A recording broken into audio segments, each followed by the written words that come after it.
Ah mais oui, beaucoup, ouais. Mais on a beaucoup plus de médailles quand on est petit que quand on est grand au final. C'est difficile d'avoir des médailles quand on est grand après. Hein.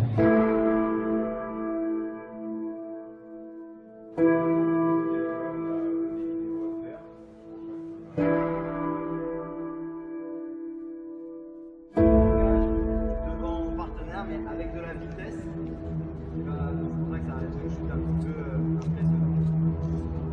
On va essayer de faire le plus d'étapes possible pour que ce soit facile possible. Moi je suis gaucher, je vous montre à gauche.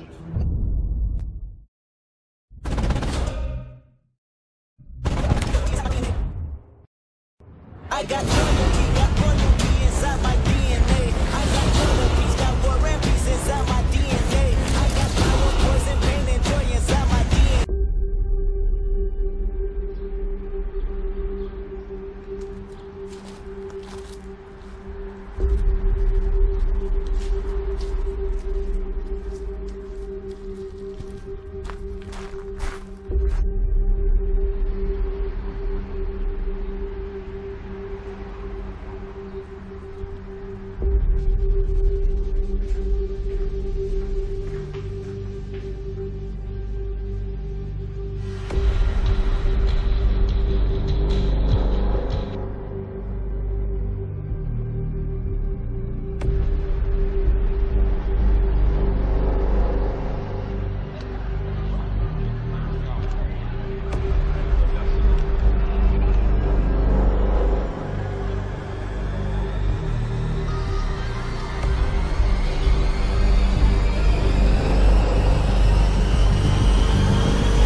Yeah.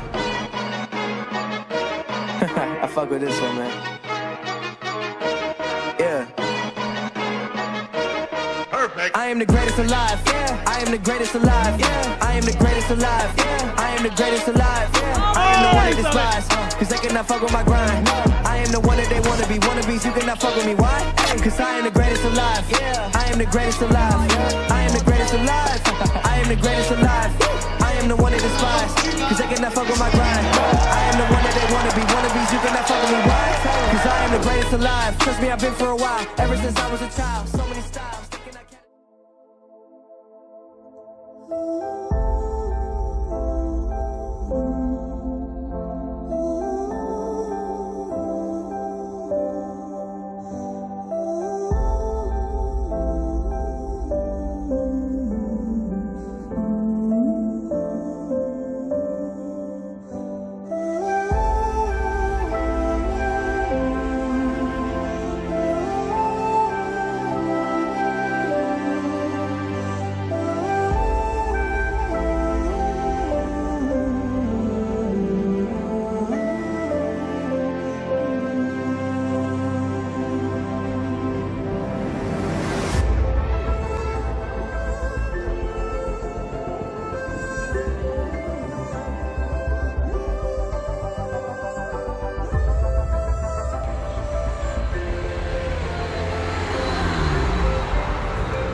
L'historique du club, c'est que le judo a été fondé après le club, la formation du club Bernanos.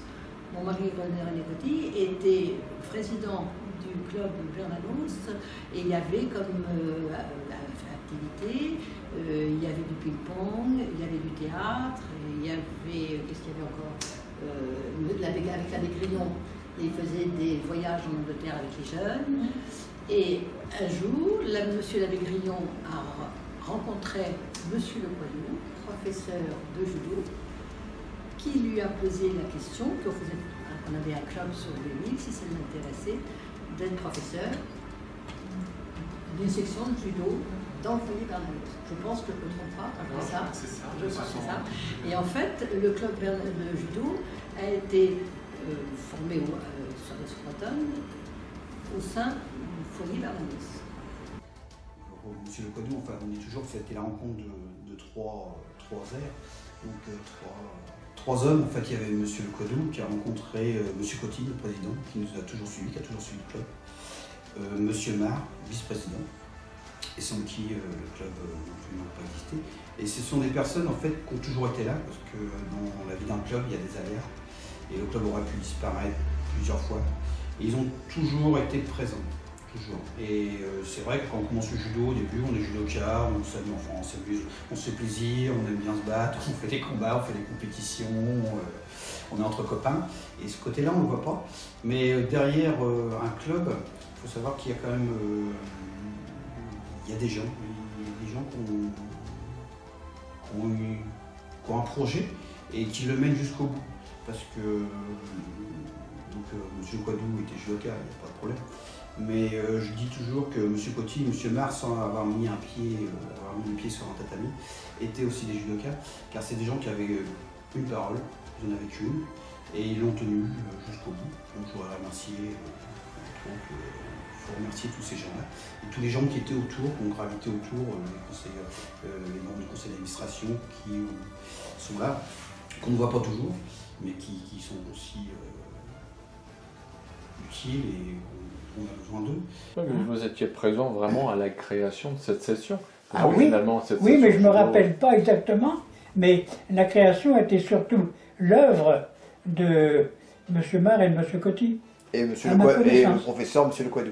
M. Le Coadou, oui, oui. Mais M. Le Coadou était plus comme le responsable du judo, oui, évidemment. Oui, hein, c'était son domaine. Ouais. Partie importante de l'association. Enfin, oui. Il était important. Et, on travaillait avec lui. C'était l'activité judo, oui. Alors que M. Coty et M. Mar étaient plus impliqués dans tout ce qui était le foyer, activité, camp de vacances, tout ça. Tout à fait. Moi je suis arrivé, là par contre sur la date, je suis à peu près sûr, en 86 au centre de jeunes sous Bretonne, dans une époque où les relations étaient des fois un petit peu compliquées entre le centre de jeunes sous Bretonne et le foyer Bernanos. Et puis René Coty, donc, qui était président du foyer et administrateur du centre de jeunes sous Bretonne, m'a proposé, au bout de quelques années, et c'est là où j'ai un doute, à 1 ou 2 ans près, mais je dirais aux alentours peut-être de 1989 ou 1990 peut-être, d'intégrer le conseil d'administration du foyer Bernanos pour aussi créer un lien entre une structure et l'autre et essayer des fois de trouver quelques solutions à différents problèmes techniques, d'utilisation des locaux et autres. Monsieur Coquelin était encore au conseil d'administration, était trésorier, et j'ai pris la suite de Monsieur Coquelin à son décès, là aussi en ayant un doute sur les années, mais on doit être au début des années 90. Ouais. Et c'est M. Labellessou qui avait fondé sur Bléville ce club Bernanos, parce qu'avant mon mari, c'était M. Tillard qui habitait avec mes parents au rue de Bléville, et comme on a pris sa suite, c'est très amusant comme anecdote, lui a dit bon, je prends l'appartement, mais je te donne aussi la responsabilité du club Bernanos. Donc, être président du club Bernanos. Et alors à ce moment-là, on s'est connus avec Roland et Marie. Et puis c'est comme ça que Roland et René, parce qu'il était vice-président avec René, ils se sont tous les deux lancés dedans. Après, on a eu cette bonne nouvelle qui a été suite dissolution d'une association dont le nom m'échappe à l'instant, mais récupérer des locaux qui étaient situés près de la résidence de France, dont on n'avait strictement aucune utilité. J'ai été chargé de liquider ces locaux-là. Donc après échange avec la ville du Havre qui n'était pas intéressée, on a pu les commercialiser et ainsi asseoir un petit capital, parce que c'était pas délirant, mais qui a permis quand même de donner un peu d'aisance et de se projeter vers l'avenir au niveau du foyer. Ça a été une étape importante dans le foyer, puisqu'aujourd'hui il y a encore des choses qui se sont avérées possibles et il reste encore de l'argent de cette époque-là. Ça a permis aussi d'envisager des travaux, à l'époque de refaire le vestiaire des filles qui en avaient grand besoin, etc. Après, j'ai pu aussi travailler à une convention de mise à disposition, sous une forme un peu de convention locative, des locaux auprès du centre de jeunes sous Bretonne, parce que quand un cadre juridique est posé, ça permet aussi d'apaiser les relations, où on savait qui devait faire quoi, à quel moment, etc. Du coup, le centre de jeunes sous Bretonne a pu lui aussi être mis, je dirais, face à ses responsabilités de propriétaire à l'époque, et de faire une convention où le foyer s'engageait en échange d'un loyer réduit à mettre à disposition toujours l'été, en juillet-août, la salle de judo pour le centre de loisirs qui à l'époque accueillait un grand nombre d'enfants, puisqu'à l'époque on pouvait monter jusqu'à 250, 280 gamins par jour auprès du centre de jeunes sous Bretonne.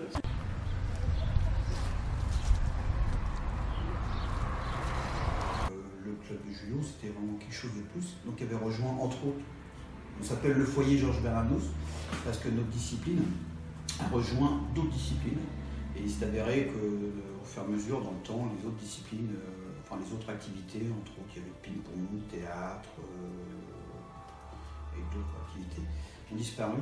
Et le judo a pu rester, car, entre autres, à la tête de ce club, il y avait vraiment des personnes, les 3 personnes dont j'ai parlé tout à l'heure, qui vraiment ont tenu la baraque jusqu'au bout. Ça vient de l'abbé Le Sou. Bien avant, parce que Bernanos était un homme qui s'occupait beaucoup de jeunes. C'est dans ma mémoire, il me semble. Mais te dire exactement l'origine, je serais incapable. Pour donner une véritable... mais ça vient de M. Bernanos, je pense, qui s'occupait de jeunes. Mais Bernanos, c'est dommage que je ne puisse pas te donner exactement, parce que ça a été quand même un nom... C'est Bernanos l'écrivain ou c'est parce que sur Internet, on voit je sais pas. Bernanos, c'est un écrivain. Je pense que c'est l'écrivain. Je pense que c'est l'écrivain. Et je ne donnerai pas de précision de ça. Non, je ne peux pas affirmer, je ne connais pas l'historique de l'écrivain. Mais Bernanos, c'est écrivain. Mais est-ce qu'il y avait... Mais sur les livres, pourquoi Bernanos? Je peux donner une précision.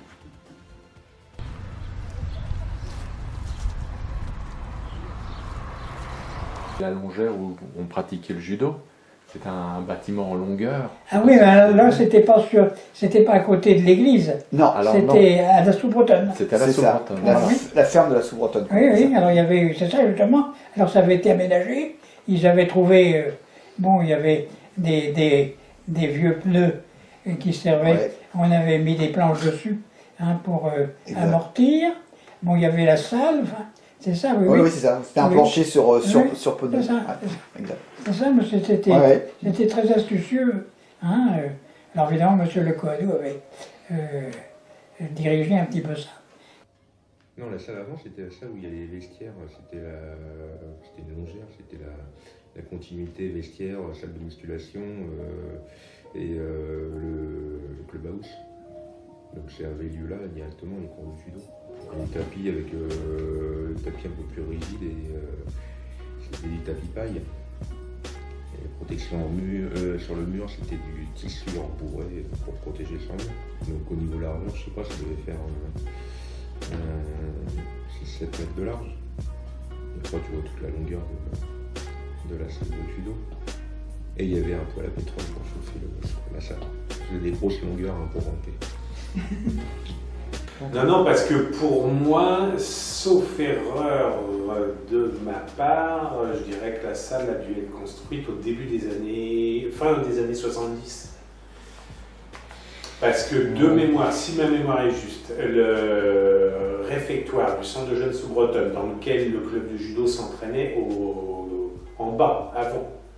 Ouais, mais au tout début. Une saison ou deux. Ça a été très court. Ça a été très court. Le réfectoire a été construit en 72 et 73 et a été mis en service pour moi fin 73. Il y a eu une demande de subvention qui a été faite à la caisse d'allocation familiale. J'ai retrouvé ça dans les archives, inutile de vous dire, puisque j'avais 9 ans, donc je n'étais pas là, pour construire ce bâtiment-ci, et qui a été accepté par la CAF à la condition expresse qu'il serve à l'expansion du centre de loisirs l'été, d'où ce système. Et pour moi, ça a dû être mis en place peut-être en 74 ou 75, donc peut-être qu'avec les délais de construction, il a peut-être été livré en 76, peut-être. Ouais. L'ordre de grandeur est là aussi. Donc, moi, arrivant en 86, ce bâtiment-là avait déjà 10 ans. D'accord. My bitch fell down on her face. It's a marble floor, marble tinted with a red. I'm tryna rise her up, though she look like she dead. I put her down where the hatter asked for help. My baby girl got fucked up, wasted in Berlin. Took another pill, did it 3 times in secret. Baby girl got fucked up, wasted in Berlin. She likes the flies and might never be landing. Hey. Tickling with my feelings, tickling one in urgent. Why you did triple double dose? I hate when you do this. You know you hurting, is it don't be abusing? Know that you hide in front of me, your expressions fading. No down, I get used to this, and that's a problem. Now you should see your face, baby boy. You don't know what you mean. Who's on the floor knocking against Stefan's gate? She don't want me to waste all my time caring about that body in her mind. Didn't want me to be right if she died.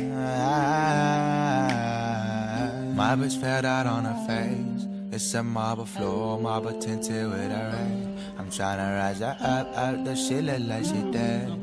I put her down where the hatter asked for help. My baby girl got fucked up, wasted in Berlin. Took another pill, did it 3 times in secret. Baby girl got fucked up, wasted in Berlin. She lost the fly, she might never be landing.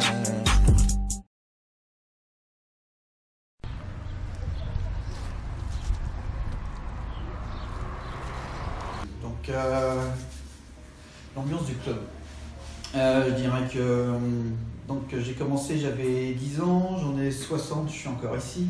Donc c'est que l'ambiance ne doit pas être trop mauvaise quand même. Il y a une très bonne ambiance, c'est une ambiance très familiale et conviviale. On se connaît tous énormément, on s'entend tous très bien. C'est vrai qu'on se connaît tous depuis de nombreuses années. Moi j'ai un partenaire que j'ai depuis au moins 23 ans. Une bonne ambiance, enfin voilà quoi, il y a une bonne ambiance, il y a un respect mutuel entre tous les âges et tous les grades. Ça doit faire pour le moins de peut-être 25-26 années passées ici. Je garde le souvenir de gens d'engagement, je garde le souvenir de gens très impliqués, que ce soit Monsieur Le Coadou père, que ce soit les enfants de Monsieur Le Coadou, que ce soit René Cotilly, enfin tous les gens qui se sont succédés là-dedans. Il y a toujours eu un esprit de travail dans la convivialité, mais dans l'échange. Et puis ce qui n'empêchait pas de bien travailler et d'aller jusqu'au bout des choses, d'avoir des apports techniques très, très fins. Il y a un style, le style de Coadou, et donc je ne me verrais pas aller faire du judo ailleurs, parce que c'est un esprit qui règne sur le club, et qui permet à n'importe quel pratiquant de trouver ce dont il a besoin. C'est un judo qui va convenir à tous les enfants, à tous les caractères, parce que le compétiteur, celui qui aime la compétition, pourra faire la compétition, celui qui a besoin justement de prendre de l'assurance en lui pourra prendre de l'assurance en lui, et il n'y a jamais d'enfants qui sont laissés sur le côté parce qu'il est moins compétiteur que les autres. C'est vraiment un endroit où tout le monde évolue, et l'ambiance est très, moi je trouve, enfin, très conviviale. Évidemment, quand on parle du club, on parle souvent le Quadou. Le Quadou, plein de personnes qui ont marqué le club et qui marquent encore le club.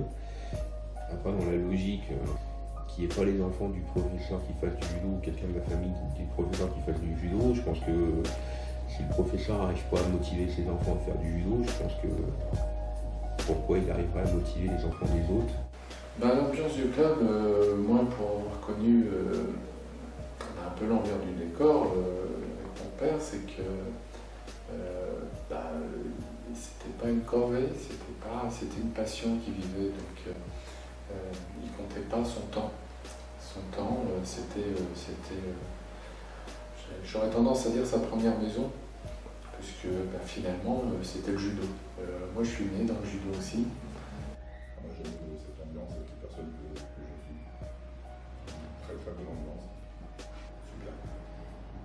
Donc l'ambiance, je l'ai dit tout à l'heure, c'était la famille au sens large. Au sens large, il n'y avait pas besoin d'avoir des copains à l'extérieur parce qu'ils étaient au club. Dans cette association, dans cette structure, il y avait une réelle envie, une façon de penser commune. Et c'est ce qui fait, à mon avis, que cette association perdure. Il faut savoir aussi au club qu'il y a quand même beaucoup de personnes qui s'investissent dans les licenciés, surtout adultes. Je pense, moi, de ceux que j'ai pu connaître, il y a Pascal, Thierry, Stéphane qui s'occupe aussi du groupe EPG avec le Evan. Enfin, tout ça fait que ça maintient une ambiance conviviale, sympathique. Cet esprit mutuel a essayé de faire partager cette passion et puis de donner des conseils. Moi, on n'a pas cherché, papa ne cherchait pas à avoir des résultats, c'est surtout l'épanouissement de ces jeunes. Eh bien, j'ai su une grande admiration devant ton père et ton oncle. D'abord ton grand-père, qui a su créer au départ un esprit extraordinaire. Et que justement, toutes les activités qui avaient lieu avec le club de judo qui est venu après, se sont écroulées les unes après les autres, faute d'adhérents, de moyens, et c'est le club de judo qui a perduré et qui a su créer une ambiance auprès des jeunes. Ton grand-père était un éducateur extraordinaire. Extraordinaire. Et je pense qu'il a passé ça à ses fils, qui ont su reprendre le flambeau. Ah mais si, parce que c'est grâce à eux que le club a perduré.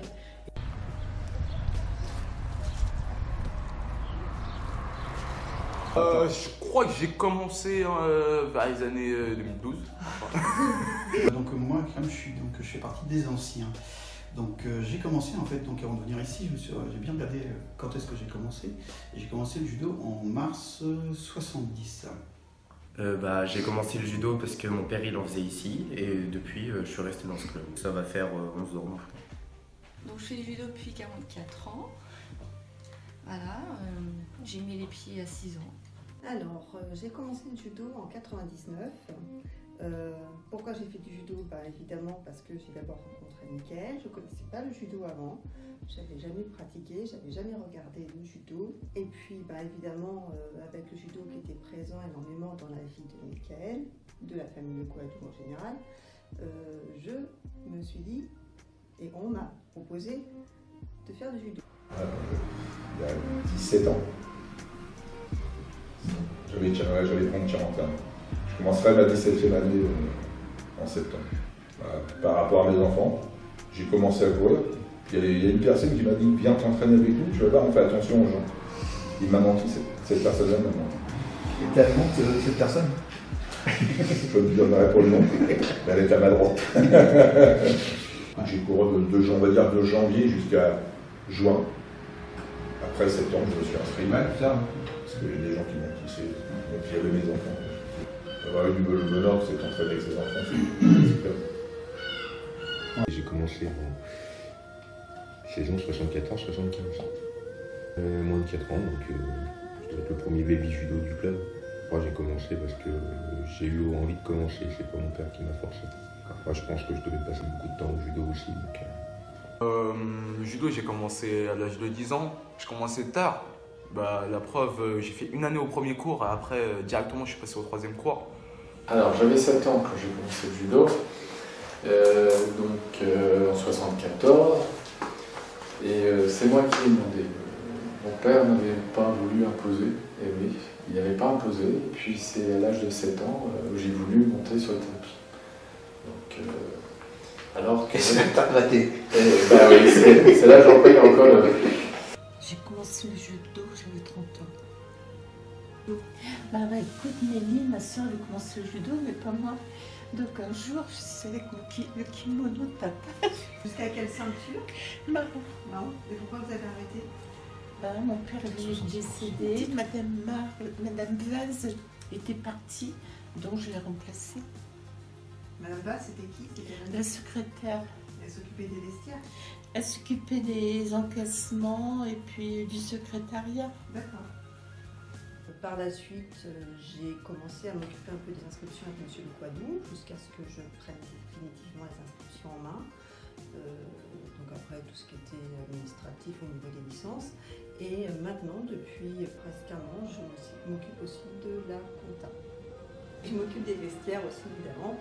Je suis là pour accueillir les parents. Alors, j'ai commencé le judo parce que mon père, il faisait du judo. Et du coup, il m'a fait essayer et ça m'a tout de suite plu. Ça fait ma 8e année.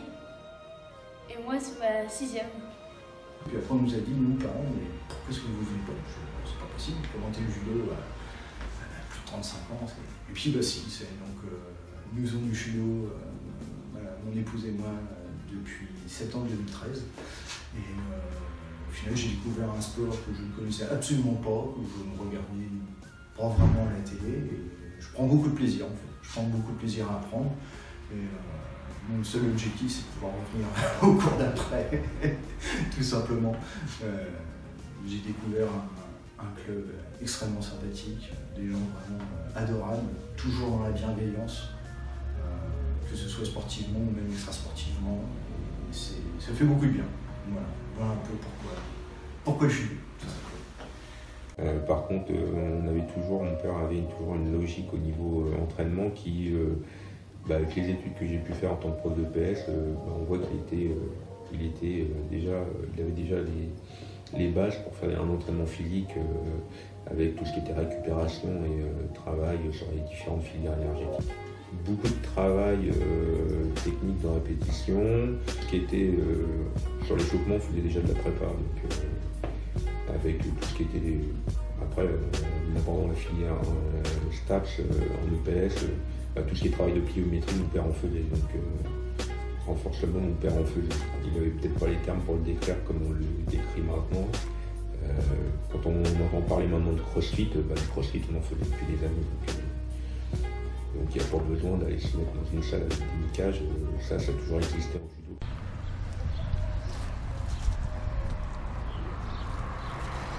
Déjà c'est la pratique en elle-même, c'est la philosophie qui va avec. C'est tout l'état d'esprit qui va avec. Après, moi j'ai été baigné dedans, donc le judo ça a été pendant les cours, il y a aussi les discussions à la maison et tout le reste qui va avec, donc c'est un peu culturel. Qu'est-ce qui me plaît dans le judo? Moi ça m'a apporté beaucoup de choses, beaucoup de discipline dans la vie de tous les jours, de cette forme d'engagement physique et moral. En ce qui me concerne, où j'ai été vraiment impliqué à fond dans cette discipline. Après, judo, on dit que c'est une discipline individuelle, mais c'est pas qu'individuel. On est individuel pour combattre, quand on est sur le tatami, mais après pour s'entraîner, si on est tout seul, on ne peut pas faire grand chose. Bien qu'au bout d'un moment, on peut s'entraîner un peu tout seul aussi. On a toujours besoin de partenaires. partenaires différents. Déjà, bon, c'était le fait cette grande famille où finalement on s'amusait. Le sport en lui, ce que j'ai appris, les personnes avec qui je m'entraîne. Avec le judo, j'ai trouvé des amis, d'autres amis, parce que on dirait même une famille pour moi. Alors je ne cache pas qu'il y a un moment, je pense que j'ai eu un moment où je voulais arrêter, parce que bon, il y avait toujours une série à la télé, aux horaires, ou des entraînements, et c'était le début de la télé. Donc. Et finalement, heureusement qu'aujourd'hui je n'ai pas arrêté à ce moment-là, parce que je pense que je m'en serais mordu les doigts bien, parce que des moments de lassitude, je pense que ça peut arriver sur toute activité, et la persévérance. On peut noter la persévérance, et je m'aperçois aujourd'hui, les enfants, les jeunes, ou même voire des adultes ont tendance à renoncer dès les premières difficultés. Donc. Oui, il faut quand même être bien et être fair play, ne pas discuter quand c'était pas nécessaire de discuter, et puis la rigueur dans la préparation sportive. Un bien-être. Après, je pense que le fait d'avoir commencé jeune, on arrive à une routine où dès qu'il n'y a plus de pratique sportive, il y a un manque. On parlait de tout ce qui est hormones de plaisir avec la pratique d'une pratique physique.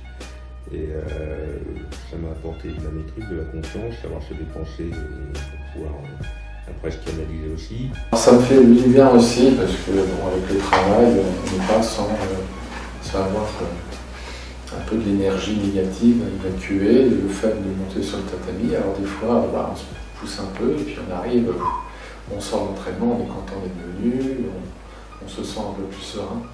On a évacué un peu ce stress, cette énergie négative. Après, on voit qu'on évolue avec l'âge au niveau des... Il y a toujours une évolution au niveau du judo, donc on évolue toujours au niveau des connaissances et du comportement aussi. On est jeune, on est plus impulsif, après on est plus réfléchi en vieillissant. C'est pour ça que c'est intéressant d'avoir un mélange de générations au niveau d'un cours de judo.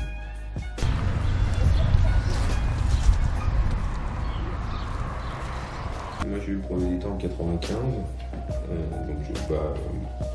moi j'étais toujours sur le club, je servais de partenaire à mon père au départ, donc je venais sur le premier cours pour le servir de partenaire, parce que c'est pas évident d'avoir démontré des techniques sur des enfants qui sont plus petits, plus légers, qui n'ont pas la connaissance de la chute non plus. Donc c'est beaucoup plus pratique d'avoir un partenaire plus grand et qui a déjà des habitudes. Et en plus j'ai été mis dans le bain assez rapidement, mais ça me faisait plaisir aussi. Donc de pouvoir aider et aussi corriger pendant les cours les élèves. Donc je faisais le premier cours, pendant le deuxième cours j'allais chez ma grand-mère et je revenais pour le troisième cours faire mon cours de judo. Après il y a eu la prépa, j'ai dit au départ il y avait Thierry qui encadrait et après petit à petit j'ai pris la suite au niveau de l'encadrement et ça venait aussi de ma formation en tant que prof de PS. J'ai passé le brevet d'état premier degré et puis après j'ai passé le brevet d'état deuxième degré en judo et je l'ai passé aussi en lutte option sambo.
Ce qui m'a marqué le plus, c'est le décès de M. Lecoq. Par la perte de mon père, de mon professeur, le même. Évidemment, encore un triste événement, la disparition de Roger Lequadou. Ça a été un coup marqué. Hein. Moi, c'était quelqu'un qui m'a apporté beaucoup et qui compte encore beaucoup pour moi. Non, mais toi, comme on dit, c'est difficile quand tu dis des moments qui t'ont marqué. Dans le club, il y a plein de choses qui marquent. Ouais, mais tu peux parler de plusieurs faits en fait aussi. Moi, le match le plus marquant, c'est d'avoir perdu Codoux. Bien sûr. Parce que moi, j'ai passé des moments quand même avec lui. Hormis le judo, j'ai passé énormément de moments avec lui. À discuter, je pense. Ouais. Moi, j'ai énormément discuté avec lui. J'ai appris plein de choses au niveau des enfants, de tout le monde. J'ai énormément appris avec lui. J'ai passé des heures ici avec lui. À discuter. Et comme il disait toujours, j'espérais qu'il me donne ma ceinture. Et puis malheureusement, il est décédé quelques temps avant qu'il me donne ma ceinture. Pour moi, c'est le truc le plus marquant de la preuve. J'aurais bien aimé qu'il soit là. Il y a eu d'autres moments, tout le partage que j'ai pu avoir en tant que compétiteur avec mes parents, ma mère qui était dans les gradins, mon père qui était en coach. Après on voit qu'on a besoin d'un coach, hein, même si mon père il restait bien dans la logique qu'on était sur le tapis et qu'il fallait nous laisser de plus en plus d'autonomie, ce qu'il a fait. Hein. Il était sur la chaise de coach, je ne m'entendais pas crier comme je pourrais peut-être le tendance à faire par moment. Mais par moment, on est obligé par rapport à ce qu'on a coaché, à ce que les élèves qu'on a coachés. Les grandes fêtes de fin d'année dans le gymnase, avec le plaisir des parents face aux remises de ceinture, etc. Oui, les validations des 4e dan et 5e dan dans le désordre. Hein. Bon, il y a le 5e dan de Michael et Carole. Et puis les premières 4e dan qui étaient déjà Michael, Carole, David et puis Thierry. Ça, pour moi, c'était marquant. Des repas aussi, quand il y avait fête, c'était bien ça. Oui, l'Assemblée Générale, souvent faisait des repas, c'était souvent la choucroute, je me rappelle, avec Mme Coty, Mme Ma. Qui c'est qu'il y avait encore Mme Coquelin? Mme Auvray aussi. Et ça, c'était les bons moments du club? Oui. C'était tous les ans? Oui, c'était tous les ans, il y avait soirée dansante. Pourquoi tu allais rigoler? Et surtout d'avoir passé la ceinture noire avec mon fils, Le conseil d'administration, y compris avec des gens qui n'en faisaient pas forcément ou qui n'en faisaient plus partie, mais qui prouvaient justement ce continuum que Mme Coty, que Mme Mar, même après la disparition de leur conjoint, continuent à venir. C'est aussi ça, ce passage de témoin. Il y avait eu à une époque le Michoui, où d'ailleurs je me souviens, il y avait un grand feu qui a été préparé, et là c'était impressionnant. Je devais être très petit, ça remonte à très loin. Mais oui, d'avoir tout ça avec ce feu, c'était magique. Et justement, à l'époque, il y avait des gens du bureau qui préparaient le repas et découpaient la viande dans la salle. Écoute, tu racontes toutes nos histoires qu'on a eues sur les michouis, les repas. Mon Dieu, on a fait des choses. À la main, c'était pas du près. Ce que je pourrais dire, c'est qu'on a... Comment dire? On était une bonne équipe. Voilà. On était très très soudés sur Bléville avec une équipe très dynamique. Il y avait donc monsieur et madame Mar, il y avait monsieur et madame Lerin, il y avait monsieur et madame Coquelin, il y avait monsieur Louvray qui a aussi été très important. Et régulièrement, on se réunissait pour faire des fêtes, dans une ambiance familiale et vraiment très très joyeuse. Et pour moi, le Club Bernano, c'était ça, c'était une famille. Ça a aussi été les moments où on a pris des décisions tous ensemble au conseil d'administration et où on s'est dit, on y va. Je crois que vous m'avez toujours entendu dire qu'il fallait qu'on dépense l'argent. intelligemment, qu'on en garde un peu, mais que les placements ne rapportant plus depuis des années, il valait mieux qu'on se paye une toiture, qu'on se paye un cadre d'accueil ou quoi que ce soit, mais qu'on ne nous enterrerait pas avec nos petites réserves sur lesquelles il ne faut pas fantasmer. Elles n'étaient pas énormes, mais elles permettaient quand même d'accueillir dans de meilleures conditions, quand tu es arrivé, David, avec ton regard plus sur la sécurité, parce que c'était ça qui était intéressant, c'est qu'il y avait le regard croisé des pratiquants du judo, il y avait mon regard de comptable, il y avait ton regard quand tu es arrivé sur les aspects sécuritaires, l'installation électrique ou des choses comme ça, et où on se complétait tous en s'écoutant, parce que je crois qu'on savait s'écouter, que j'imagine que ça continue toujours, je ne vois pas pourquoi ça aurait changé, et c'est vrai que ça aussi c'est des bons souvenirs, parce que quand on repartait à 21h30 ou 22h en disant bah tiens dans 3 mois l'installation de chauffage sera plus performante, elle sera plus agréable pour les pratiquants et moins onéreuse pour le comptable, je dirais tout le monde était content, celui qui payait les factures EDF était heureux et ceux qui pratiquaient étaient contents. C'est les bons souvenirs. Hein. Mais c'est des bons souvenirs. Non, mais moi c'est des choses que j'ai toujours bien aimé faire. Voilà, c'est pas. Non, c'est. Et on avait, c'était ce collectif pour déplacer des tatamis. Hein. C'était quand même un gros travail, mais on était tellement nombreux que ça se faisait tout seul. Et ça, c'était le rendez-vous. Voilà, les tapis. Ouais, le premier qui a gagné bien. Ça justement, parce que je connaissais pas du tout, j'aime le Japon. Ouais. Je connaissais à ce moment, le tout premier, ouais, c'est assez simple. C'est vrai que j'ai l'impression, ça fait que 5 ans, mais j'ai l'impression d'être toujours en découverte. Donc pour l'instant c'est génial. Parce que j'ai pas eu de choses similaires dans d'autres.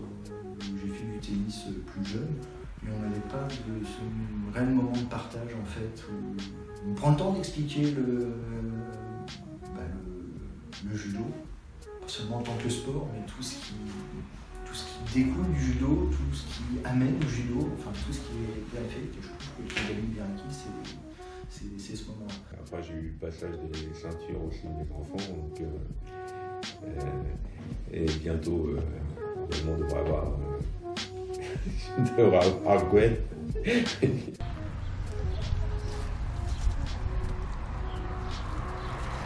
Il n'y avait pas de groupe préparation physique, enfin avant. Moi quand j'ai démarré, 2 entraînements la semaine, après je suis passé rapidement à 4 entraînements la semaine à partir du cadet. Et moi j'ai commencé, avec mon père des fois on allait nous emmener courir aussi. Et j'ai commencé à vraiment me préparer de façon individuelle. Carole faisait pareil de son côté, elle allait courir de son côté, j'allais courir de mon côté. Et plus ça a augmenté, parce qu'à partir de cadet, j'ai commencé à faire les championnats de France.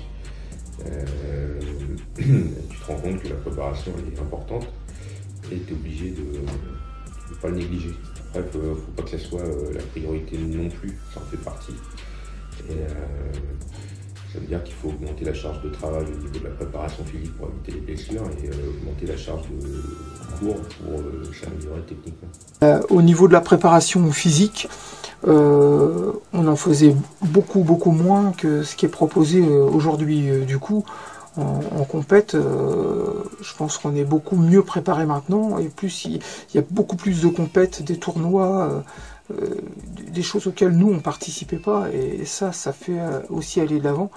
Et ça permet aussi une meilleure pratique, et puis mentalement ça prépare mieux aux compètes, ça c'est certain. J'avais le mardi, mercredi, vendredi, samedi, des fois le dimanche matin en judo. Dimanche matin c'était prépa, après c'était ludique aussi, hein, prépa, sport co, c'était moi qui l'avais mis en place ça le dimanche matin. On avait tout un groupe qui s'est monté. Je me rappelle aussi du premier footing, il y avait Thierry qui était avec nous, qui j'encadrais. Et petit à petit, on a eu un groupe qui s'est monté et qui s'est fait plaisir le dimanche matin. Donc tous les mercredis et samedis avant les entraînements, on a environ 1 heure de préparation physique où on va faire des footings dans le Havre, des sports collectifs comme du foot ou du basket pour travailler la cohésion de groupe entre les jeunes du club. Et puis pour les préparer physiquement pour les compétitions qu'ils auront à faire pendant leur saison sportive. Pour la préparation physique, au fur et à mesure des années, on essaie de changer un peu. Parce qu'avant, au niveau des footings, c'était environ 3 parcours qu'on faisait habituellement. Donc là, au fur et à mesure des années, on essaie de varier un peu pour pas avoir tout le temps une même routine et puis changer un peu pour que les jeunes ça leur plaise un peu plus. Ça fait 3 ans que je fais de la préparation physique. Ça apporte aussi pour les combats en compétition. On tient les 3 minutes. Je suis arrivé au groupe footing il y a 4 ans. Il y a eu une super ambiance et puis on peut préparer les compétitions avant. Ça fait peut-être 3 ans que je fais du footing et du coup j'améliore mon cardio. Du coup moi ça fait 3 ans que je fais la préparation physique. Et un peu la même chose que Vicente, ça m'a apporté le cardio et c'est plus simple de combattre en compétition.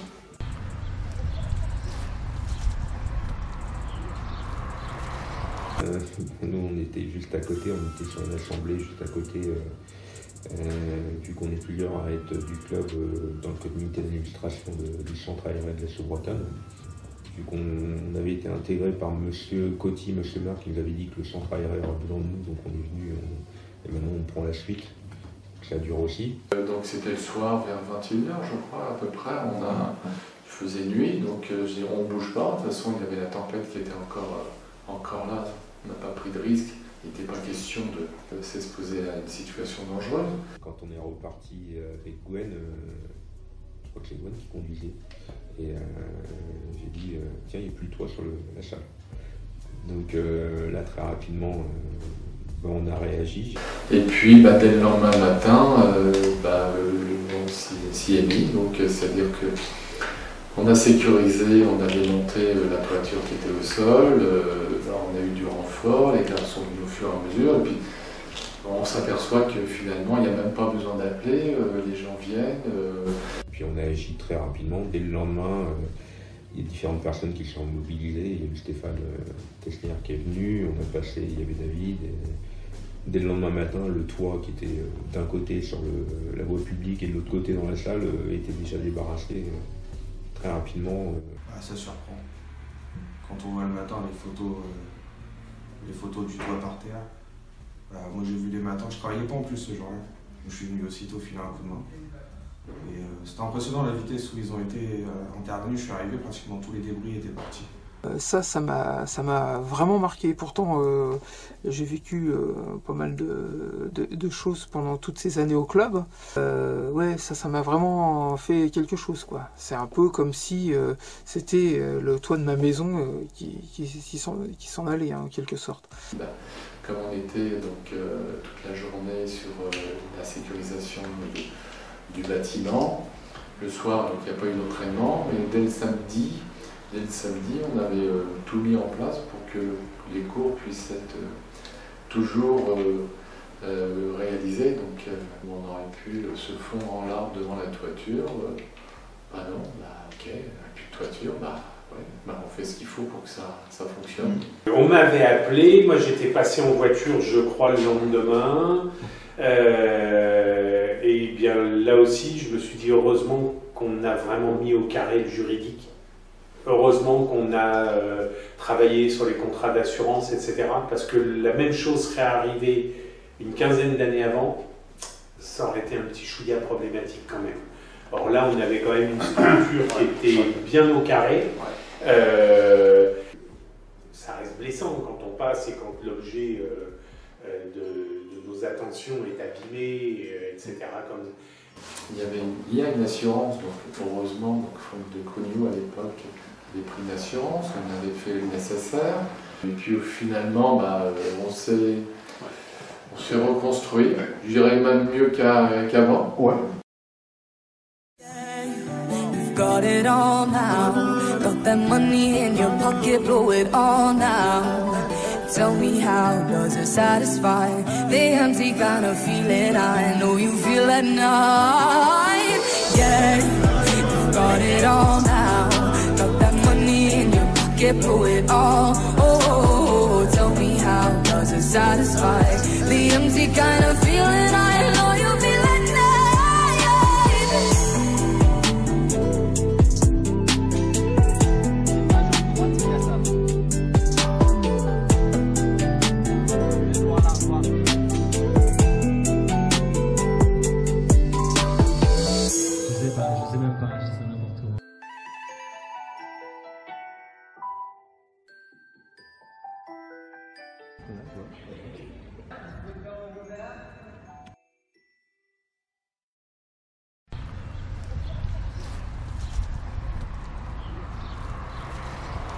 Les compétitions et le règlement du judo, ça ne fait que changer.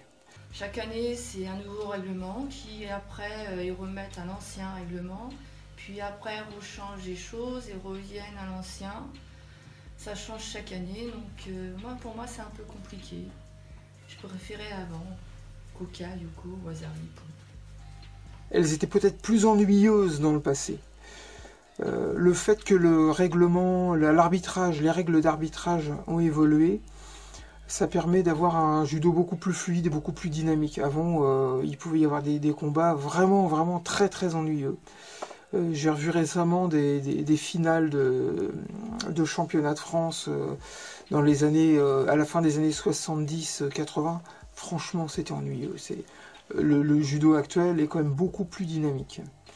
Ça permet d'avoir une meilleure visibilité à un public plus large, je pense. Au niveau de l'arbitrage, il y a des choses qui ont changé. Après, sur le fonctionnement, moi je préfère le fonctionnement d'avant. La logique de mon père au niveau des compétitions, c'est qu'on avait un circuit de compétition qui était pour moi très bien. District, département, région, interrégion, France. Il fallait monter les échelons pour arriver au plus haut niveau. Maintenant, on arrive sur un système où on balance des compètes presque tous les week-ends et je trouve qu'il y a trop de compétitions. On arrive à envoyer des élèves qui n'ont peut-être pas le niveau d'un district aller faire des compétitions sur un circuit régional. Alors qu'avant, si on ne dépassait pas le district, on savait qu'on n'avait pas le niveau de district, donc il y avait frotter au département, c'était pas la peine. On savait à quel niveau on était. Donc maintenant, on arrive à avoir des personnes qui vont faire des circuits régionaux qui sont pas dans le coup et ça peut saboter le moral aussi, le fonctionnement. Et ça voulait dire que dans l'année, on avait district, département, région, interrégion, France, 5 compétitions. Mon père nous rajoutait 1 ou 2 tournois à l'année, on était à 7 compétitions. Maintenant, on voit qu'on arrive avec des élèves qui ont plus d'une douzaine de compétitions dans l'année et encore, je limite un peu. Les compétitions, à un moment avec mes études, j'ai complètement décroché. Je pense que j'aurais préféré aujourd'hui, j'aurais dû refaire des compètes pour justement avoir cette relation au combat, parce qu'on est beaucoup sur du randori aujourd'hui, on fait de la technique, mais que cette technique sans avoir pratiqué de compète. On peut peut-être être à côté. Nécessaire, je pense. Apprendre à gérer sa peur, je crois que c'est important. Aller à un entretien d'embauche, on va forcément avoir peur, donc comment je gère cette peur? Il y en a, ils gèrent la peur en n'y allant pas ou en n'osant pas. Donc, je pense que de se surpasser ou d'aller sortir de ces zones de confort, souvent on parle de zones de confort, je dirais qu'il faut le faire, c'est un exercice qui n'est pas évident. Même au travail, la routine, ça fait bien, mais dès qu'on sort de ces zones de confort, si on n'a pas l'habitude, on ne peut pas en sortir. Donc, pour des étudiants, même pour le travail, je trouve que c'est aussi une école de la vie. Ah oui, carrément une école de la vie.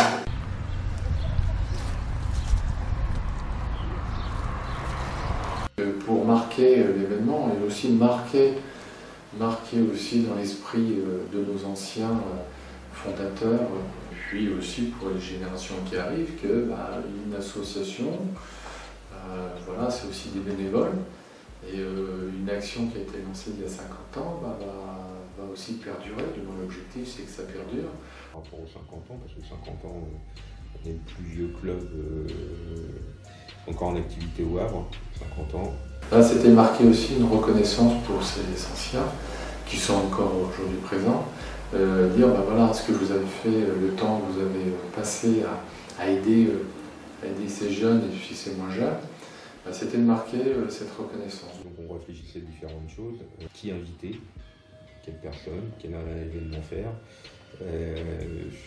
Il y avait plein de noms qui étaient tombés, faire venir un japonais, faire venir une championne, un champion. On a pensé à Hugo Legrand. Hugo Legrand, Michael était en relation avec lui et a pu justement le contacter pour lui proposer de venir. Il a accepté, c'était super. En plus, un Normand qui vient au Havre.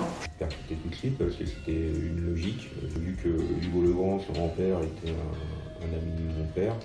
Moi je me rappelle gamin, les gens dans le temps, ils étaient à côté d'eux quand ils discutaient judo, ils parlaient que judo. Enfin, ils parlaient de leurs femmes aussi, ils parlaient de leur vécu. Avec le regard d'anciens posés qui comparaient des combattants sur le tapis à faire du judo en regardant pas le club mais en regardant la façon de faire le judo. Après il y a eu Rodolphe, le fils de Francis et le père de Hugo. Moi j'ai eu l'occasion de combattre une fois avec lui. C'était en sambo, c'était à Saint-Jean-de-Luz. J'étais junior, il était senior. Moi l'image que j'ai de Rodolphe, c'est un super combattant parce qu'il doit avoir 10 ans de plus que moi et moi quand je le voyais combattre, il devait être en senior et moi je devais être en cadet. Et c'était quelqu'un vraiment qui marquait la région et qui avait un super niveau technique. Et je pense qu'il y a un peu une ressemblance entre la famille Legrand et la famille Le Quadou au niveau judo. Sur le fonctionnement, pas sur les résultats, ça ne va pas assez plaindre non plus, mais sur le fonctionnement, il y a une logique. Il y a une logique qui se ressemble, on va dire. L'événement, je pense qu'aujourd'hui, je pense que ça va être un grand souvenir. Et on a retrouvé donc un champion du monde, mais humble, je veux dire, qui s'est mis à la portée de chacun. Il a joué le jeu. Il y a eu plusieurs personnes qui sont venues. Il y a eu monsieur le maire qui a fait du judo 2 ans de club. On a invité, donc, malheureusement, il ne reste plus que les veuves aujourd'hui des fondateurs. Mais il y a eu plein d'anciens du club qui sont venus. Donc. Leur montrer justement que, oui, voilà, ça perdure. 5 ans après, on parle encore de cette association. Tout ça, c'est beaucoup de préparation, demande de subventions, des rendez-vous qu'on a pris justement donc avec les élus. Donc, Thierry était présent, la face cachée. C'est-à-dire qu'il a fallu démarcher, organiser, Mickaël qui s'occupait de relationnel avec Hugo, nous au niveau finance, réservation de salle, réservation aussi de tout ce qui est banc, le gâteau, parce qu'on a souhaité faire un gâteau d'anniversaire. Au départ, sur la réflexion du stage, est-ce qu'on fait un stage que technique et on fait venir que les judokas en âge de le faire? On a du baby judo, on a du premier cours. Donc ça limitait un nombre de personnes, ou est-ce qu'on mélange tout le monde? Alors le choix a été fait de mélanger tout le monde parce que c'est toujours été l'objectif au niveau du club, qu'il y ait un mélange intergénérationnel. Et puis le financement, donc on a eu une participation de la ville, et puis notre association a mis aussi pour moitié pour justement aboutir. Alors, on ne fera pas ça chaque année parce qu'il y a quand même un budget. Donc tout le monde sur le tapis, il y a eu du baby judo, il y a eu du premier cours. Et je pense que tout le monde a pu pratiquer ensemble et par rapport à ce qui était proposé par Hugo, ça a été hyper intéressant et je pense que s'il y a eu un bon moment de passer sur le tapis. L'idée c'était vraiment de faire durer et montrer aussi aux jeunes que voilà, une association, c'est pas éphémère. Et 50 ans, c'est quand même beaucoup. Pour une association, sachant qu'on est quand même la première association de judo encore en exercice du Havre. Et là, il y a une vidéo qui doit être faite par le petit-fils du professeur. Je pense que cette vidéo va être importante au niveau du club. Grâce aux photos, j'ai vu quand même beaucoup, j'ai vu les gens épanouis, souriants. Donc ça fait beaucoup. On se dit au moins on a fait quelque chose qui... Je pense que le fait que les gens soient satisfaits, voilà, c'est le plus grand bonheur.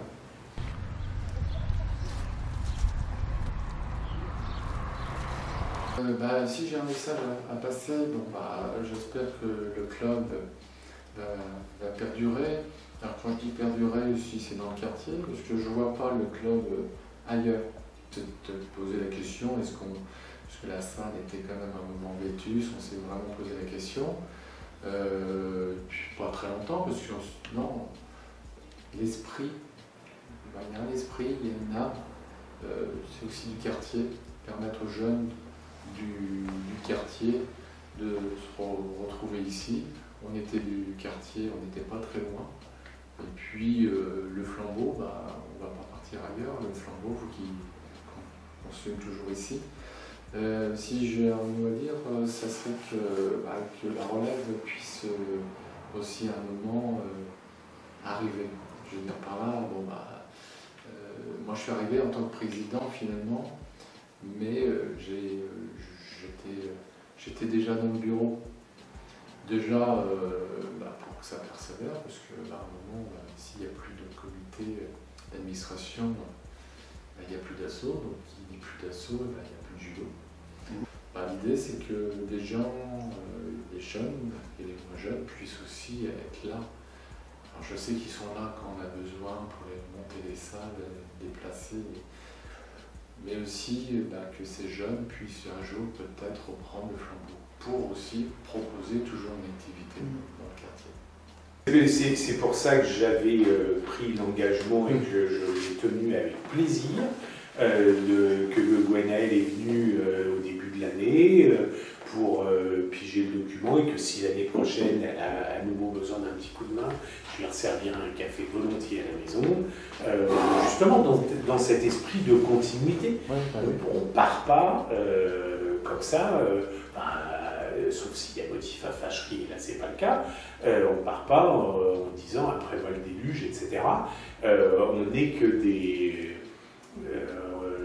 on se passe le témoin, on est des passeurs de relais. Enfin, le foyer existait bien avant moi, il a été géré de façon exemplaire avant moi, il le sera aussi bien sans moi, et après, voilà, pendant que j'ai été là, il a progressé, mais grâce à tout le monde, pas plus, grâce à l'action de tous.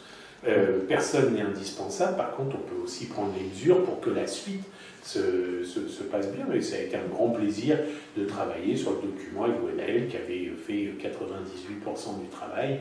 Il restait 2-3 petits trucs sur les bords à affiner, et ça a été avec plaisir, et je serai à nouveau disponible si elle avait besoin, et si elle ne m'appelle pas, c'est que alléluia, tout va bien. Elle a son BTS de comptable, et tout va bien. On lui dira. Gwenaël.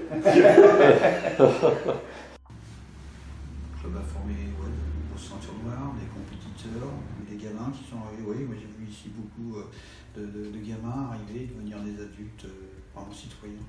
Ce serait bien, c'est de pouvoir établir les bases pour pouvoir faire encore au moins 50 ans, si c'était possible. Mais d'un point de vue purement égoïste, effectivement, on sait aussi un club qui serait en centre-ville avec une belle façade, etc., et la même équipe arriverait peut-être à séduire un autre public. Est-ce qu'après, ça serait un public très intéressant? Est-ce que ça serait un public très motivé? Est-ce que ce public-là pourrait être un vivier à ceinture noire comme le club l'a été ici? Est-ce que l'engagement serait le même? Je m'abstiendrai de répondre, mais j'ai une idée. Il y a un moment, est-ce qu'on veut développer la pratique du judo? Est-ce qu'on veut rechercher des vraies compétences? Ou est-ce qu'on veut des résultats comptables?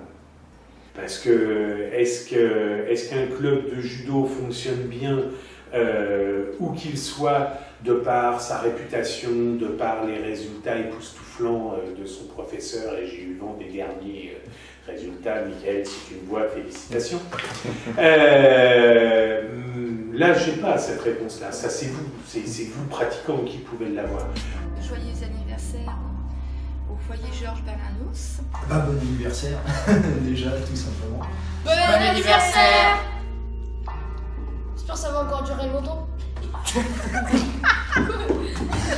Bon anniversaire au club, et puis longue vie au club.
Allez, d'accord, laissez-moi.